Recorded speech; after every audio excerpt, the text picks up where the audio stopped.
أعوذ بالله السميع العليم من الشيطان الرجيم بسم الله الرحمن الرحيم الحمد لله رب العالمين وبه نستعين وصلى الله على سيدنا محمد وأتقته الطاهرين وعن الله دائهم أجمعين. Une courte vidéo suite à la demande d'un frère qui m'avait demandé de faire une vidéo sur l'importance de faire des doigts après la salat. Mais en fait, j'ai vu que ça, c'était une chose évidente pour les frères. Entre autres, le plus important pour les frères et les sœurs, c'est le tasbih Fatima Zahra alayhi salam. Il y a même des paroles de certains ulama sincères qui ont dit que le salat, c'est le tasbih Fatima Zahra. Ça veut dire qu'il est complémentaire de faire le tasbih Fatima Zahra pour compléter notre salat et non manquement à notre salat. Mais finalement, j'ai vu que j'avais très peu de choses à dire sur ce sujet-là. Bon, les gens peuvent revenir à Mafati al-Jinan sur, par exemple, les actions à faire après chaque salat. Donc je vais faire un sujet plus général qui va durer à peu près 10-15 minutes. Bon, normalement c'est ça, puisque comme vous savez très bien, la parole, il y a un proverbe arabe, bon, la transcription c'est de dire en français, la parole engendre la parole. Donc je vais parler plus généralement de comment nous faire aimer d'Allah Azza wa Jal. Avant de vous citer un hadith, je pourrais vous dire que de quelle manière, d'une manière assez simple, en particulier de deux manières au niveau de la charia et des actes de doua. La charia à travers suivre nos mujtahid, puisqu'en période d'occultation, c'est nos connaissances nos connaisseurs de hadith, en période d'occultation l'imam Zaman, je vais dire qu'on doit suivre nos connaisseurs de hadith, et pour pouvoir avoir accès aux lois, c'est le faqih. Donc le faqih, c'est à travers une risala armaliya que nous pourrons avoir un programme pour notre vie de tous les jours. En premier lieu, de suivre les choses qui sont obligatoires dans la risala. Bon, ça, la plupart d'entre nous le font. On suit clairement les jugements qui sont obligatoires. S'écarter des choses interdites.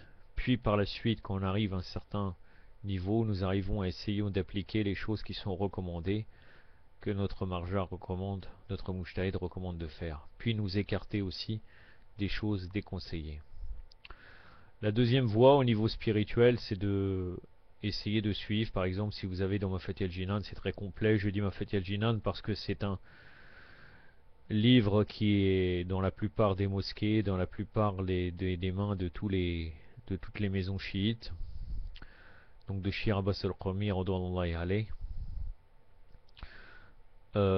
Donc à travers ce livre et même à travers d'autres livres qu'on peut prendre des sources plus anciennes, comme par exemple Kamal al-Ziyara d'Ibn al-Khulawayn, ou bien Balad al-Amin, Misbah de Al-Kefami, par exemple, nous pourrons avoir un programme spirituel clair.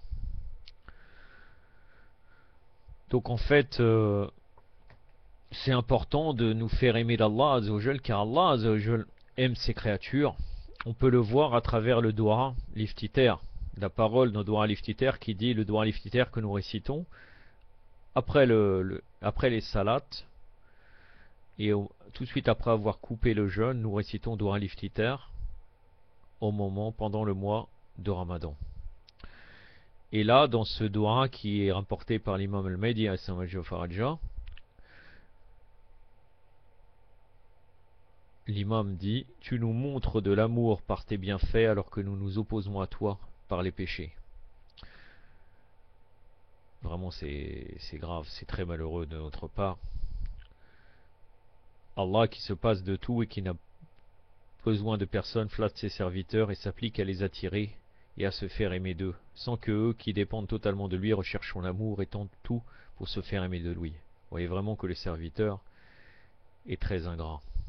Le serviteur d'Allah, ou l'être humain en général, puisque nous dépendons tous d'Allah subhanahu wa ta'ala. Donc la question qui se pose est donc comment le serviteur peut-il se faire aimer d'Allah Azza wa Jal. Nous avons des éléments de réponse à cette interrogation dans un hadith saint d'une grande importance rapporté par des sources nombreuses et concordantes, aussi bien de la part des opposants, des mukhalifin, que des shi'at al-bayt. Donc le fait que les deux sources les rapportent, ça peut considérer, on peut considérer que c'est authentique ce hadith-là. Il est rapporté par El-Baqi, pardon, qui cite l'imam Sadiq alayhi salam, Allah, citant à son tour le prophète qui dit, Allah dit, donc c'est un hadith Qudusi, hadith al-Qudusi, c'est un hadith, donc c'est Allah Azza wa Jal qui parle, mais à travers la bouche du prophète sallallahu alayhi wa alayhi. Il n'est pas d'acte accompli par un serviteur dans l'intention de se rapprocher de moi que j'aime plus que celui que je lui ai rendu obligatoire.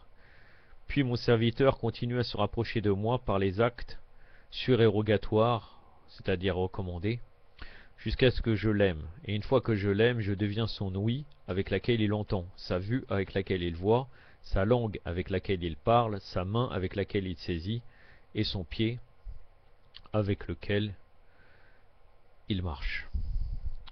C'est un hadith qui est connu aussi sous le terme de hadith al-Qurba.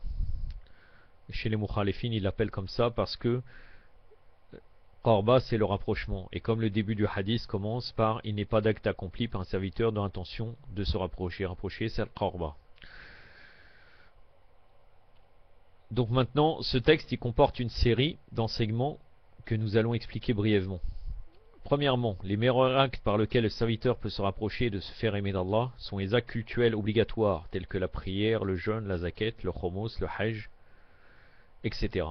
C'est là un trait particulier aux obligations islamiques qu'aucun autre acte ne partage. Deuxièmement, vient ensuite le rôle des actes surérogatoires, dont des actes recommandés comme je vous avais décrit tout à l'heure, à travers, quand j'ai parlé de la Risala, l'épître pratique des Mujtahid, qu'on est censé suivre. Vient ensuite le rôle des actes surérogatoires dans le rapprochement du serviteur de son Seigneur dans la recherche de son amour. Le serviteur doit donc s'adonner autant que faire se peut et continuellement à ses actes pour atteindre la proximité et à l'amour du Créateur. Puisqu'un des meilleurs moyens de se rapprocher d'Allah et d'atteindre sa proximité, c'est de faire des actes en plus pour lui. Et entre autres, même en vérité on dit cela, mais par exemple les choses recommandées dans les salats que nous avons, par exemple les 8 rakas avant le Dohr, 8 rakas avant l'As, 2 rakas avant Salat al-Sob, après le Marlob, les 4 rakas que nous avons, Salat l'Aïcha, tout de suite Salat al-Watira, assis, 2 rakas, tout cela on dit que c'est pour combler nos manques dans notre salat obligatoire. Car soit on fait un manque au niveau extérieur de la salat, de la prière, on fait des mauvais gestes, on fait des gestes faux, ou bien même au niveau de la concentration de l'esprit, puisqu'il est demandé d'avoir la présence du cœur. Et comme la plupart d'entre nous, voire 99% d'entre nous, sort de salat au moment de salat, qu'on est en train de la faire, les choses, les actes recommandés, le dua, les prières recommandées, après les prières obligatoires ou bien avant les prières obligatoires, sont là pour combler le manque de nos actes obligatoires. Troisièmement, le troisième enseignement de ce texte se rapporte aux conséquences et aux effets de l'amour d'Allah envers le serviteur. En effet, celui dont Allah est la langue, avec laquelle produit la parole, ne pourra dire que la vérité, et ne remuera jamais sa langue pour prononcer des insignités ou des faussetés. De même, celui dont Allah est la main ne sera jamais vaincu ni défait. Et enfin, celui dont Allah est l'ouïe, grâce à laquelle il peut entendre, et la vue à laquelle il peut voir, ne confondra jamais entre le faux et la vérité, saura toujours distinguer les vrais croyants des hypocrites, les véridiques des menteurs, et marchera sa vie durant sous la lumière et la guidance d'Allah, sans aucun risque de s'égarer et de dévier du droit chemin. Je vais revenir à un point. Celui dont Allah est la main ne sera jamais vaincu ni défait. Ça ne veut pas dire que extérieurement et physiquement il ne peut pas perdre, c'est pas la question. Il n'est jamais défait parce que quoi qu'il arrive, son acte est véridique, donc forcément, même s'il lui arrive quelque chose, la personne qui fera cet acte-là sur lui sera châtiée, soit dans cette vie, soit dans l'autre monde, et l'autre personne, même s'il serait tué, gagnera le paradis, Inch'Allah, avec Muhammad wa Ali Muhammad, Allahumma salli ala Muhammad wa. Donc s'il n'y a aucune perte. C'est pour ça qu'il n'est jamais vaincu ni défait, c'est comme cela qu'il faut comprendre. Le quatrième enseignement de ce hadith saint confirme une vérité déjà dite, à savoir qu'Allah exauce la prière du serviteur. S'il me prie, je lui réponds, et s'il me demande, je lui donne.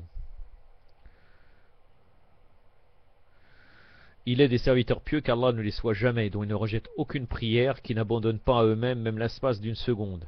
Il les protège constamment, les dirige continuellement, les soutient sans relâche, les dote de clairvoyance, leur accorde la guidance, remplit leur cœur de lumière et les maintient sur le droit chemin. Ce sont les serviteurs qui aiment Allah et qu'Allah aime. Je vais terminer par quelque chose qui est le contraire. Je vais discuter un peu des obstacles et des barrières qui obstruent l'amour d'Allah Azzawajal. Maintenant, il est opportun donc d'exposer les obstacles qui empêchent le cœur du serviteur d'aimer Allah Azzawajal, afin qu'il puisse les surmonter et les éviter.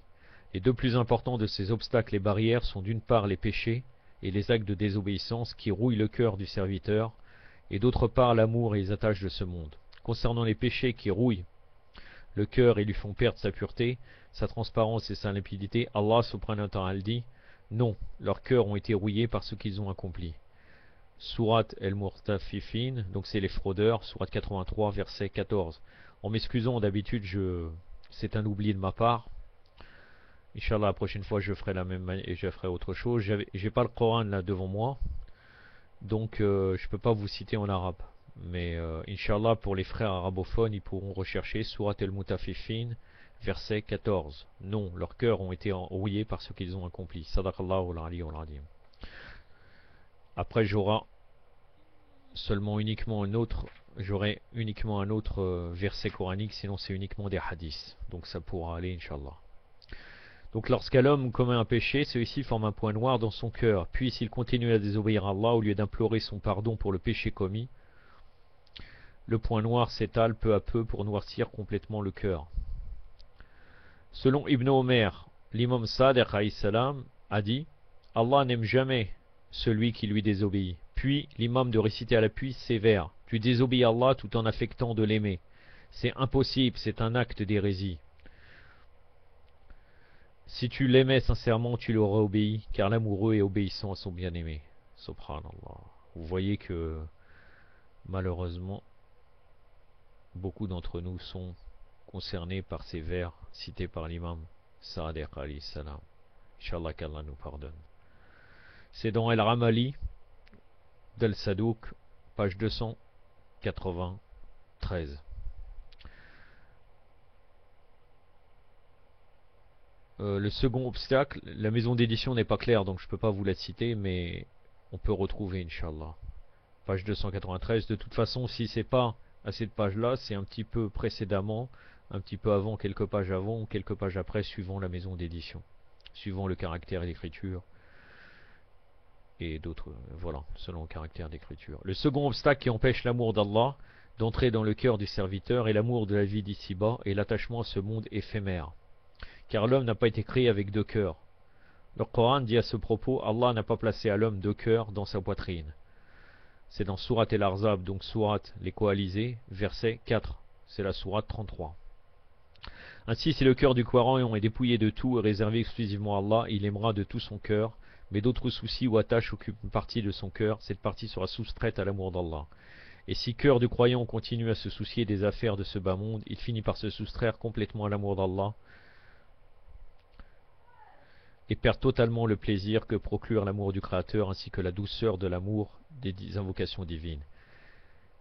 Il y a un hadith de l'imam de tête, soit de l'imam Zayn al-Abidin, soit de l'imam Sadiq alayhi salam, qui dit le cœur du croyant est le harem d'Allah, ça veut dire l'endroit sacré d'Allah, il doit y faire rentrer que Allah Azzawajal. Ce hadith-là, je l'ai trouvé dans le livre de Shahid Destraib, Ayatollah Destraib, dans le livre Qalb Salim, pour ceux qui veulent revenir sur ça.